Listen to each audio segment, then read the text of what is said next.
కొన్ని సాధించాలంటే కొన్నిటిని వదలాలి నానా. కొన్నిటిని సాధించాలంటే కొన్ని త్యాగాలు చేయాలి నానా. ఏదన్నా దానంతటా అది నీ దగ్గరకు వచ్చిద్దమ్మా. శోధించి సాధించాలమ్మా. అది వీరుడి లక్షణమమ్మా, ధీరుడి లక్షణమమ్మా.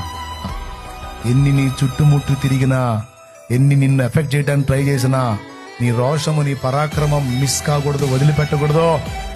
నువ్వు అనుకున్న దాన్ని సాధించే దాని మీదే నీ దృష్టి ఉండాలి. దాన్ని డిస్టర్బ్ చేయడానికి చెత్త చాలా వచ్చిందే. చెత్తని చెత్తగానే చూడు, చెత్తని చెత్తగానే పడై. నువ్వు అనుకున్న దాన్ని సాధించే వరకు నిద్రపోవద్దు. నువ్వు ఆడపిల్లవైనా మగోడివైనా ఏ మాట పలికావో, తల్లిదండ్రికి ఏ భరోసా ఇచ్చావో, ఆత్మీయ నాయకుడికి ఏ ధైర్యం, ఏ భరోసా ఇచ్చావో, దాన్ని సాధించిన దాకా నువ్వు పట్టుదలకూడదు.